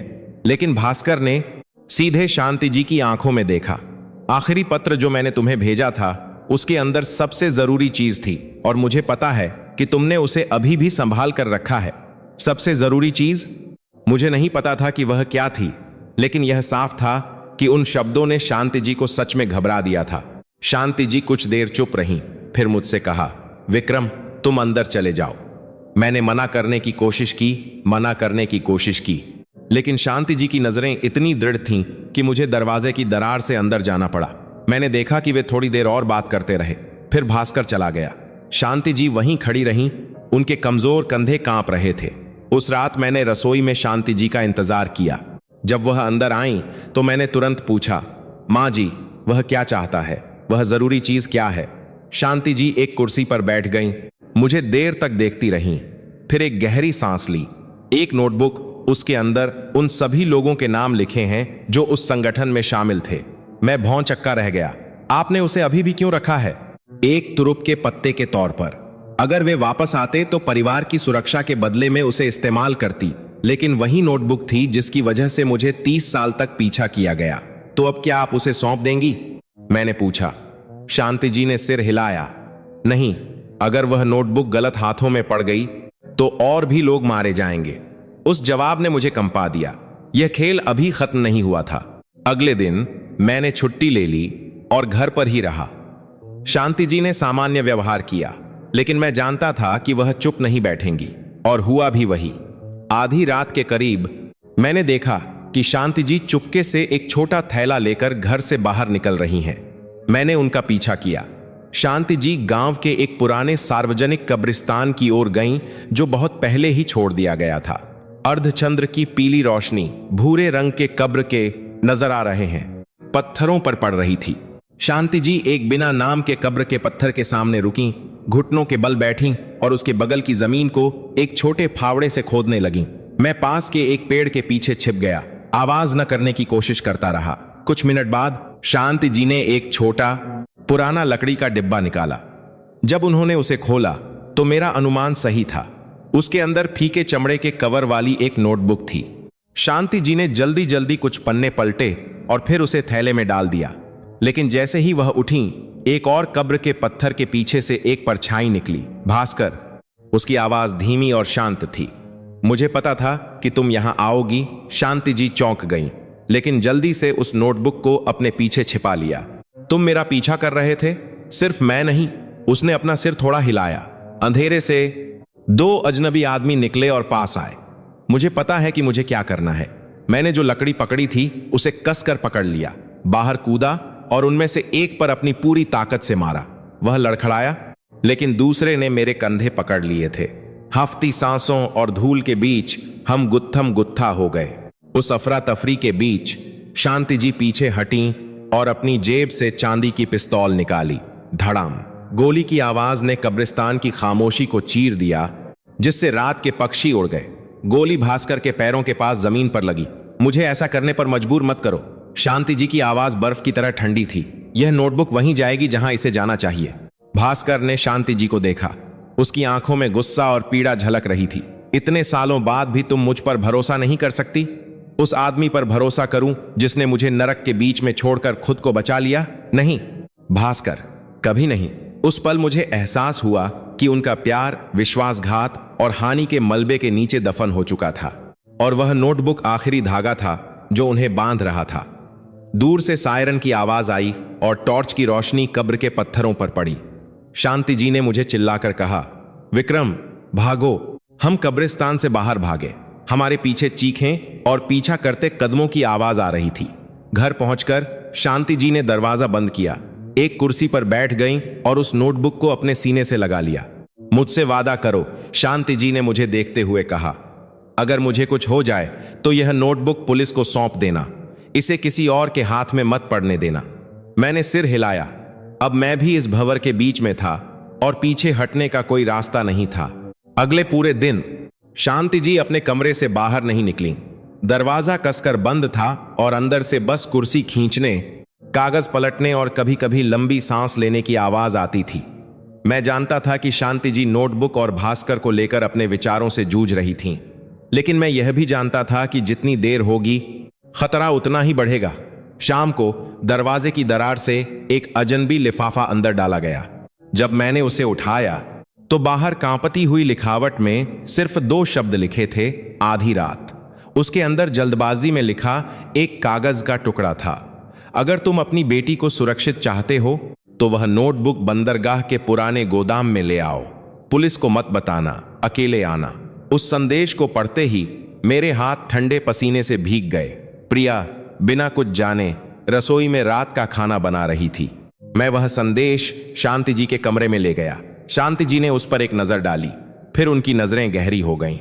वह जानता है, शांति जी बुदबुदाई, वह जानता है कि प्रिया मेरी कमजोरी है। मैंने वह कागज मरोड़ दिया। माँ जी, आप अकेले नहीं जा सकती, यह साफ तौर पर एक जाल है। लेकिन अगर मैं नहीं गई, शांति जी ने टूटी हुई आवाज में मुझे देखते हुए कहा, तो प्रिया अभी भी खतरे में होगी। हम कुछ देर चुप रहे। आखिरकार शांति जी ने एक छोटा थैला उठाया, उसमें चमड़े के कवर वाली नोटबुक डाली और उसे अपने कंधे पर लटका लिया। तुम घर पर ही रहना, प्रिया का ध्यान रखना, इसे मैं खत्म करूंगी। नहीं हो सकता, मैंने दृढ़ता से कहा। मुझे साथ ले चलो या हम साथ में पुलिस के पास चलते हैं, बस यही दो विकल्प हैं। शांति जी ने मुझे देखा। इस बार उनकी आंखों में पहले जैसी दृढ़ता नहीं थी। उन्होंने एक गहरी सांस ली। ठीक है, लेकिन वादा करो, अगर कुछ हो जाए तो प्रिया को यहां से ले जाना, कभी पीछे मुड़कर मत देखना। आधी रात के करीब हम बंदरगाह के पुराने गोदाम में पहुंचे। कभी यह एक कार्गो गोदाम था, लेकिन बहुत पहले ही छोड़ दिया गया था और उसकी छत में छेद हो गए थे। एकमात्र बिजली के खंभे की हल्की रोशनी नम सीमेंट के फर्श को रोशन कर रही थी। गोदाम का दरवाजा थोड़ा खुला था और अंदर घना अंधेरा था। बस हवा की आवाज टिन की दरारों से आ रही थी। जैसे ही हम अंदर गए, दरवाजा हमारे पीछे जोर से बंद हो गया। अंधेरे से कई टॉर्च की रोशनी जली और सीधी हमारी आंखों पर पड़ी। शांति देवी, बरसाती कोट वाले आदमी की आवाज उपहास से भरी हुई गूंजी। इस बार तो बॉडीगार्ड भी लाई हो। सफेद बालों वाला आदमी लकड़ी के बक्सों के ढेर के पीछे से बाहर निकला। उसकी नजरें शांति जी के थैले पर टिकी थीं। सौंप दो। शांति जी ने अपने थैले का पट्टा कसकर पकड़ लिया। पहले मेरी बेटी को छोड़ो, उसने उपहास किया। अभी भी सोच रही हो कि मोल भाव कर सकती हो। गोदाम के छोर से दो अन्य लोगों ने प्रिया को घसीटा। उसकी आंखें बंधी हुई थीं और हाथ बंधे थे। मेरा दिल फटने को था। प्रिया मेरी आवाज सुनकर छटपटाने लगी। विक्रम, विक्रम! जब मैं आगे बढ़ा तो बरसाती कोट वाले आदमी ने अपने चाकू से रास्ता रोक लिया। एक कदम और आगे बढ़ा तो इसका गला काट दूंगा। शांति जी ने एक गहरी सांस ली, फिर धीरे धीरे अपना थैला उतारा और उसे फर्श पर रख दिया। सफेद बालों वाले आदमी ने इशारा किया और उसका एक आदमी थैला लेने के लिए आगे बढ़ा। लेकिन जैसे ही वह झुका, शांति जी ने अपने कोट के पीछे से चांदी की पिस्तौल निकाली। क्लिक की पिस्तौल कॉक होने की आवाज भयानक रूप से गूंजी। उसे मत छूना, शांति जी ने एक ऐसी आवाज में चिल्लाया जो अब कांप नहीं रही थी। स्थिति बहुत तनावपूर्ण हो गई। अपराधी झिझकते हुए एक दूसरे को देखने लगे। मैं जानता था कि यह एकमात्र मौका था। मैं बरसाती कोट वाले आदमी पर झपटा, उसे टक्कर मारी और उसका चाकू छीन लिया। प्रिया मेरी ओर गिरी और मैंने तुरंत उसे अपने पीछे खींच लिया। बरसाती कोट वाला आदमी गाली देते हुए एक तरफ लुढ़क गया। सफेद बालों वाले आदमी ने अपनी जेब से एक पिस्तौल निकाली और उसे शांति जी पर तान दिया। धड़ाम! गोली की आवाज ने कानों चाकी को बहरा कर दिया, लेकिन गोली चूक गई। शांति जी बचते हुए अपना ट्रिगर दबा चुकी थीं। शांति जी की गोली उसके हाथ पर लगी, जिससे उसकी पिस्तौल एक धातु की गूंज के साथ गोदाम में फर्श पर गिर गई। भागो! शांति जी चिल्लाईं। मैंने प्रिया को खींचा और दरवाजे की ओर भागा, लेकिन दरवाजा बंद था। एक और आदमी ने रास्ता रोक रखा था। मैंने उसके हाथ पर चाकू से वार किया और अपने कंधे से पूरी ताकत से दरवाजा तोड़ा। दरवाजा टूट गया और ठंडी रात की हवा अंदर आ गई। मेरे पीछे फिर से गोली चलने की आवाज आई। मैंने मुड़कर देखा और शांति जी उस नोटबुक को कसकर पकड़े हुए पीछे हट रही थीं।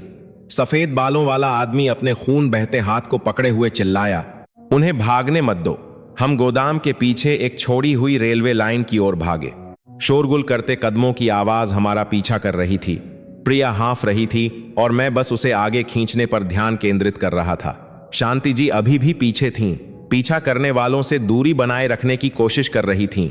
अचानक शांति जी रुकीं, मुड़ी और उस नोटबुक को ऊंचा उठाया। अगर तुम्हें यह चाहिए तो यहां आकर ले लो।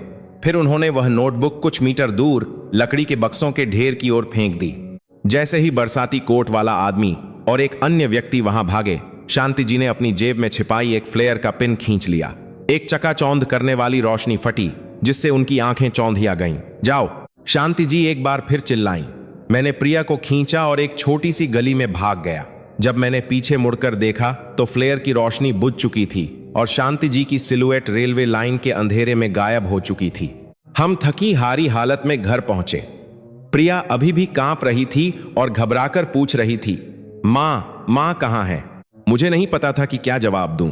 मैं बस इतना जानता था कि इस समय भी शांति जी अकेले उनका और शायद भास्कर का भी सामना कर रही थीं।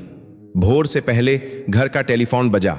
जब मैंने उठाया तो दूसरी तरफ से शांति जी की कर्कश लेकिन दृढ़ आवाज आई, विक्रम, मां को मत ढूंढना, प्रिया का अच्छे से ध्यान रखना, सब कुछ जल्द ही खत्म हो जाएगा। फिर कनेक्शन कट गया।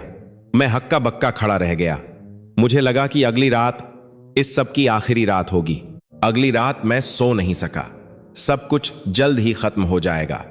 शांति जी के शब्द लगातार गूंज रहे थे, जिससे मुझे ऐसा महसूस हो रहा था जैसे मैं किसी अपरिहार्य चीज के किनारे पर खड़ा हूं। प्रिया, जो कल रात की भयावहता से अभी तक उबर नहीं पाई थी, बस लिविंग रूम के सोफे पर सिकुड़ी हुई बैठी थी, खिड़की से बाहर देख रही थी, अपनी मां के वापस आने का इंतजार कर रही थी। मैंने प्रिया को अपनी योजना नहीं बताई, वह मुझे जरूर रोकती। रात के 11 बजने के करीब मैंने चुपके से अपना कोट उठाया, जेब में एक चाकू रखा और घर से बाहर निकल गया। मुझे यकीन था कि शांति जी जिस जगह जाएंगी वह गोदाम या नदी का किनारा नहीं होगा, बल्कि वह पुराना सार्वजनिक कब्रिस्तान होगा जहां उन्होंने वह नोटबुक छिपाई थी। पूर्णिमा का चांद सुनसान कब्र के पत्थरों पर पीली रोशनी बिखेर रहा था। जब मैं पहुंचा तो खुले इलाके के बीच में कुछ परछाइयां खड़ी थीं। बरसाती कोट वाला आदमी, सफेद बालों वाला आदमी और भास्कर। शांति जी उनके सामने खड़ी थीं। उनका कद छोटा था, लेकिन उनकी नजरें डगमगाई नहीं थीं। उनके हाथ में चमड़े के कवर वाली नोटबुक थी। यही तुम चाहते हो, है ना? शांति जी ने शांत आवाज में कहा। लेकिन यह पुलिस को सौंपी जाएगी। सफेद बालों वाले आदमी ने व्यंग्यात्मक मुस्कान दी। तुम्हें क्या लगता है कि तुम यहां से जिंदा निकल पाओगी? मैं एक कब्र के पत्थर के पीछे छिपा हुआ था, अपना चाकू कसकर पकड़े हुए। मेरा दिल जोर जोर से धड़क रहा था। भास्कर आगे बढ़ा और धीमी आवाज में कहा, देवी, मैं यह नहीं चाहता था, वह मुझे दे दो। मैं तुम्हारी और तुम्हारी बेटी की जिम्मेदारी लूंगा। शांति जी ने उसे देर तक देखा। तुम्हारे पास 30 साल पहले मौका था, लेकिन तुमने मुझे छोड़ दिया। हवा भारी महसूस हो रही थी। बरसाती कोट वाले आदमी ने इशारा किया और उसके 2 आदमी चुपके से शांति जी के पीछे जाने लगे।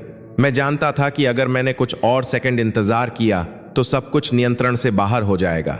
मैं बाहर कूदा और उनमें से एक के हाथ पर चाकू से वार किया। वह चिल्लाया और जमीन पर गिर गया। सबकी नजरें मुझ पर थीं। मार डालो इस कमीने को, बरसाती कोट वाला आदमी गुर्राया। तभी गोली चलने की आवाज आई, उनकी तरफ से नहीं, पगडंडी की दिशा से। टॉर्च की रोशनी टूट पड़ी और एक दृढ़ चीख सुनाई दी, पुलिस, हथियार डाल दो। पता चला कि शांति जी ने पहले ही पुलिस को रिपोर्ट कर दी थी। यह सब पुलिस के आने तक समय निकालने की एक योजना थी। लेकिन पुलिस के धावा बोलने से पहले बरसाती कोट वाले आदमी ने शांति जी के हाथ से नोटबुक छीनने के लिए झपट्टा मारा। दोनों गुत्थम गुत्था हो गए और मैं उसे रोकने के लिए भागा, लेकिन ताकत में हार गया। नोटबुक जमीन पर गिर गई, उसके कुछ पन्ने खुल गए। टॉर्च की रोशनी में मैं एक नजर में कसकर लिखे हुए नाम देख सकता था। उनमें कुछ ऐसे नाम थे जो मैंने खबरों में सुने थे, कुछ भगोड़ों के नाम जो अभी भी आजाद थे। जब शांति जी नोटबुक उठाने के लिए झुकी तो बरसाती कोट वाले आदमी ने अपना चाकू निकाला और उसे उनकी ओर घुमाया। बिना सोचे समझे मैं कूदा और उनके सामने आ गया। चाकू की नोक मेरे कंधे पर खरोंच गई। एक तेज दर्द महसूस हुआ। लूज समझा, लूज सामने करोंच की, लेकिन मैंने उसका हाथ नहीं छोड़ा। फिर से गोली चलने की आवाज आई और बरसाती कोट वाला आदमी गिर गया। पुलिस ने तुरंत धावा बोल दिया और सभी लोगों को काबू में कर लिया। सफेद बालों वाले आदमी और भास्कर को भी हथकड़ी लगा दी गई। मैं जमीन पर बैठ गया। मेरा कंधा गर्म महसूस हो रहा था। शांति जी मेरे बगल में घुटनों के बल बैठी, कांपते हाथों से मेरे घाव को छुआ। तुम पागल हो, क्यों कूदे? मैंने जबरदस्ती मुस्कुराया। क्या आपको लगा कि मैं आपको फिर से अकेले छोड़ दूंगा? अगली सुबह पुलिस स्टेशन में शांति जी ने वह नोटबुक सौंपी और पूरी गवाही दी। वह नोटबुक अतीत के सिंडिकेट के बचे खुचे लोगों का सफाया करने के लिए एक बड़ी जांच की शुरुआत बनी। बयान पर हस्ताक्षर करते समय शांति जी एक पल के लिए रुकीं और सुबह की धूप से रोशन खिड़की से बाहर देखने लगीं। उनके थके हुए चेहरे पर एक गहरी शांति झलक रही थी जो मैंने पहले कभी नहीं देखी थी। पुलिस स्टेशन से बाहर निकलते समय शांति जी ने मुझसे और प्रिया से कहा, माफ करना, मैंने इतने समय तक सब कुछ छिपाया, लेकिन अगर मुझे फिर से चुनना पड़ता तो मैं वही करती। प्रिया रो पड़ी और अपनी मां को गले लगा लिया। सबसे जरूरी बात यह है कि आप सुरक्षित हैं। एक हफ्ते बाद जीवन धीरे धीरे सामान्य हो गया। नोटबुक में जिन लोगों के नाम थे वे एक एक करके पकड़े गए। मैंने सुना कि भास्कर ने भी सब कुछ कबूल कर लिया और जांच में सहयोग किया, जिससे उसे सजा में कुछ राहत मिली। शांति जी ने फिर कभी उसका नाम नहीं लिया, बस कभी कभी वह पिछवाड़े की ओर देखती और देर तक चुप रहती। एक शाम शांति जी ने मुझे एक छोटा लिफाफा दिया। यह आखिरी पत्र है जो मैंने उसके लिए लिखा था। कभी भेजा नहीं, लेकिन इसे रख लो। जब मैंने उसे खोला तो उसमें कांपती हुई लिखावट में कुछ पंक्तियां थीं। अगर किसी दिन तुम वापस आए और अभी भी वही हो जो तुम पहले थे तो मैं तुम्हें माफ कर दूंगी, लेकिन अगर तुम अंधेरा लेकर आए तो प्लीज जितना हो सके दूर चले जाना। मैं नहीं चाहती कि मेरी बेटी भी मेरी जैसी जिंदगी जिए। मैंने वह पत्र मोड़ा और उसे दराज में रख दिया। मैं जानता था कि मुझे शांति जी की अमर यादों का एक हिस्सा संभालने के लिए भरोसा किया गया था। उस रात हम सब परिवार ने साथ में रात का खाना खाया। इतने लंबे समय के बाद पहली बार प्रिया और शांति जी की हंसी की आवाज रसोई में गूंज रही थी। मैंने उन्हें देखा और एक शांति महसूस की जो मेरे पूरे शरीर में फैल गई। बाहर रात की हवा शांति जी द्वारा सालों से संभाले गए गेंदे के गमलों को धीरे धीरे हिला रही थी। मैं जानता था कि इस घर में अब रात के 2 बजे कोई अजीब टेलीफोन की आवाज नहीं आएगी। आंगन में अब कोई काली परछाई नहीं छिपेगी। जो बचा था वह सिर्फ हंसी की आवाज, गर्म खाने की महक और एक शांतिपूर्ण रात थी। 30 साल का वह राज्य आखिरकार गहरी नींद में सो गया था।